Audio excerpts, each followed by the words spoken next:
दोस्तों, आज एक बहुत ही इम्पॉर्टेंट वीडियो आपके साथ मैं शेयर करने जा रहा हूं। हमारे पास सैकड़ों हज़ारों मरीज़ आते हैं पूछने के लिए कि जब हम डॉक्टर साहब आपसे दवाई लेते हैं तो हमें डाइट का क्या ध्यान रखना है, क्या खाना है, क्या नहीं खाना है, कौन सी सब्जी खानी है, कौन सी नहीं खानी है, कौन सी दाल खानी है, कौन सी नहीं खानी है, फल कौन से खाने हैं, सलाद कौन सा लेना है और इसके लिए क्या क्या प्रिकॉशंस हैं। तो दोस्तों, आइए शुरू करते हैं एक इंडियन सिस्टम के ब्रेकफास्ट के साथ। जब हम शुरुआत करते हैं ब्रेकफास्ट की तो सबसे पहले डाइट में आता है हमारे पास कि जैसा एक नॉर्मल घरों में चलता है, खास तौर से नॉर्थ इंडियन में, वहाँ परांठे होते हैं। जी हाँ, किडनी के लोगों के लिए ये खुशखबरी है कि आप परांठे खा सकते हैं, एक शर्त के साथ कि उसमें बहुत ज़्यादा घी और तेल नहीं होना चाहिए, वो फ्राइड नहीं होने चाहिए। और यस, उन परांठों में वो गोभी के हो सकते हैं, प्याज के हो सकते हैं, लेकिन वो आलू के नहीं होने चाहिए, क्योंकि आलू जब बहुत ज़्यादा मात्रा में लेते हैं तो वो हमारे पोटाशियम को अल्टर करता है, जो कि पोटाशियम जितना भी ज़्यादा हमारी मात्रा बॉडी में बढ़ेगा, जितनी मात्रा में बढ़ेगा, वो हमारी किडनी के लिए लाभदायक नहीं होगा। और भी इसके अलावा गोभी का परांठा भी आप ले सकते हैं। एक चीज़ का ज़रूर ध्यान रखिए, जैसे कि हमारे नॉर्थ इंडिया में चलता है कि परांठे का मतलब ही है कि 2 टिक्की मक्खन की रखी हुई है, ऐसा नहीं करना। हमें मक्खन और घी के साथ परांठे नहीं खाने हैं, हमें परांठे खाने हैं बिना तले हुए, बिना एक्स्ट्रा घी लगाए हुए। और परांठा बेसिकली है क्या? गेहूं के बीच में सब्जी का मिला होना, और सब्जी हम वैसे भी खा रहे हैं, तो इसलिए इनको ले सकते हैं। नंबर 2, दलिया ले सकते हैं आप। अगर आप डायबिटिक हैं तो आप सिंपल बिना कम नमक के नमक वाला दलिया ले सकते हैं, अदरवाइज मीठा दलिया अगर आप डायबिटिक नहीं हैं तो ले सकते हैं। Number 3, oats. ओट्स एक ऐसी चीज़ है कि जो आप इसमें रेगुलर रूटीन में ले सकते हैं। अगर आप नॉन डायबिटिक हैं तो मीठा नमकीन जैसा भी है वैसा लीजिए, अगर आप डायबिटिक हैं तो आप कम नमक के साथ सिर्फ नमक वाला जो है ओट वो लीजिए। नंबर 4, इसमें बेसन का चीला जो होता है ले सकते हैं, लेकिन डेली रूटीन में नहीं, वंस इन ए वीक जो है बड़ी कम मात्रा में कम तेल के साथ बिना तले हुए वो ले सकते हैं। नेक्स्ट इसमें आता है खिचड़ी। खिचड़ी भी क्योंकि चावल और दाल का कॉम्बिनेशन है, उसको भी अपनी डेली रूटीन में ब्रेकफास्ट के टाइम पर शामिल कर सकते हैं। नमक बिल्कुल कम डालना है, नमक क्योंकि किडनी फेलियर के पेशेंट्स के लिए एडवाइजेबल नहीं होता है, इसलिए हमें नमक नहीं लेना है। पोहा बहुत ही ज़्यादा प्रचलित है हमारे इंडिया में, पोहा भी आप ले सकते हैं। वो एक चावल की ही फॉर्म होती है, उसका किडनी फेलियर के पेशेंट के लिए कोई भी नुकसान नहीं होता। अब बारी आती है नॉन वेजिटेरियन फूड में, तो एग बिल्कुल नहीं लेना, चिकन बिल्कुल नहीं लेना, रेड मीट बिल्कुल नहीं लेना। ये जो ब्रेकफास्ट की आइटम्स हैं इनको आपने नहीं लेना है। अब इसके बाद एक बहुत ही कॉमन सा सवाल आता है जो कि हर घरों में आजकल कॉमन है, हमने ब्रेड की मात्रा कितनी लेनी है। जी हाँ, आप ब्रेड ले सकते हैं, बशर्ते कि अगर वो ब्राउन ब्रेड जो आटा ब्रेड है वो ज़्यादा अच्छी होती है, क्योंकि हम मैदे को इसमें अवॉइड करते हैं। 2 ऐसे जहर जो ब्रेकफास्ट के टाइम पर अक्सर हमारे घरों की रौनक बढ़ाते हैं वो है चाय और कॉफ़ी। ये दोनों चीज़ें आपके लिए एडवाइजेबल नहीं है, ये बिल्कुल नहीं लेनी।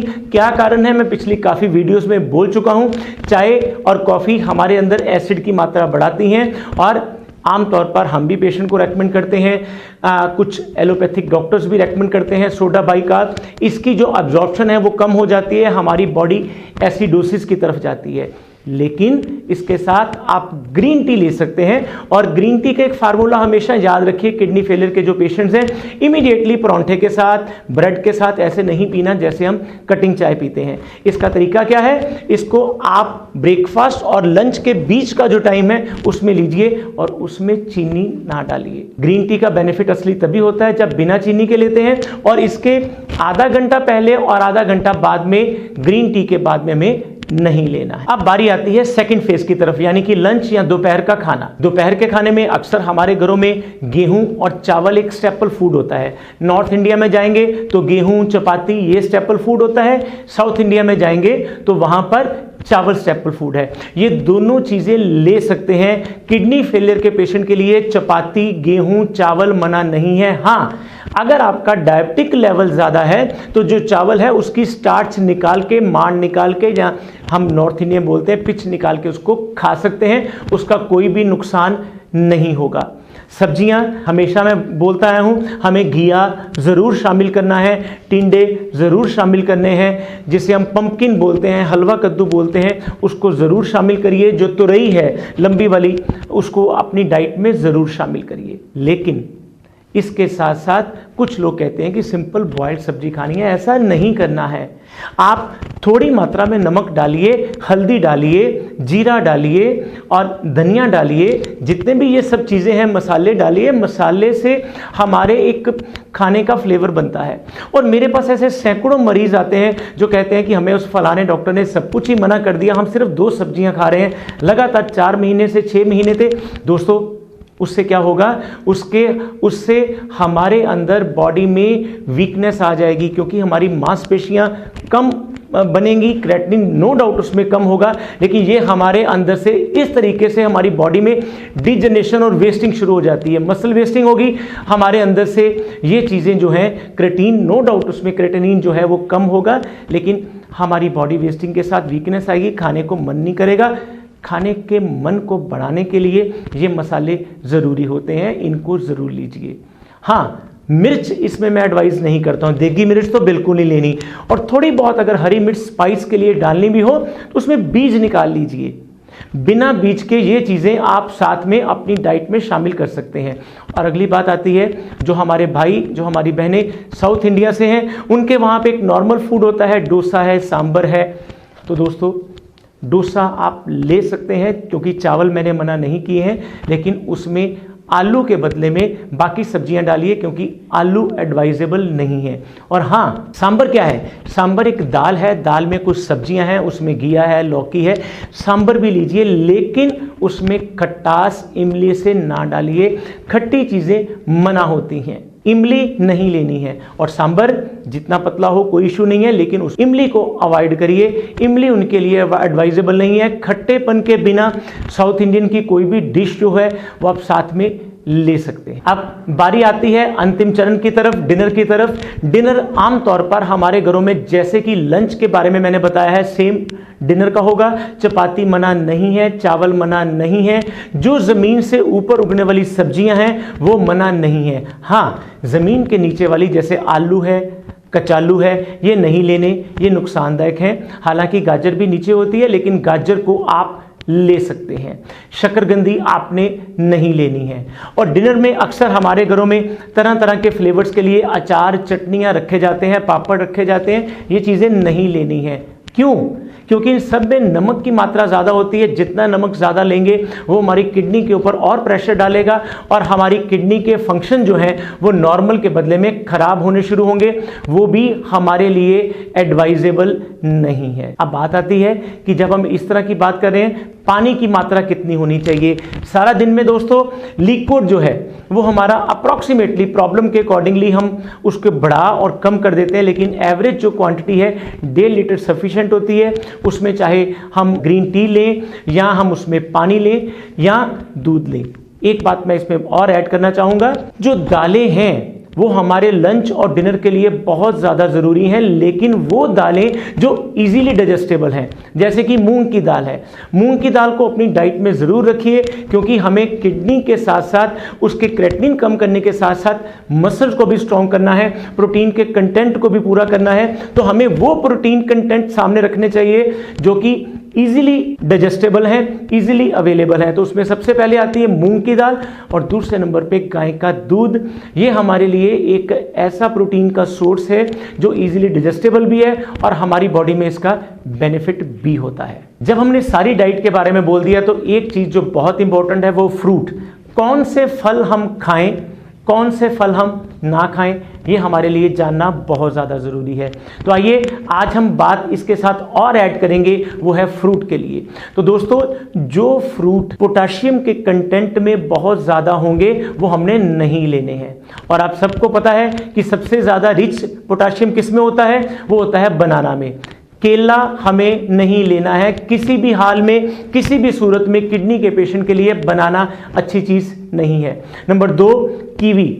कीवी भी एक ऐसा फ्रूट है जिसमें पोटाशियम बहुत रिच क्वांटिटी में मिलता है, उसको हमें नहीं लेना है। तीसरे नंबर पे कौन सा फ्रूट नहीं लेना है? सिट्रस फ्रूट, जो खट्टे हैं, जिसमें संतरा है, जिसमें किन्नू है, जिसमें मौसम्मी है, जिसमें माल्टा है, जिसमें मैंगो है।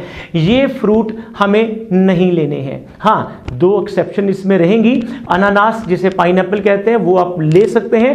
थोड़ी मात्रा में नींबू भी ले सकते हैं।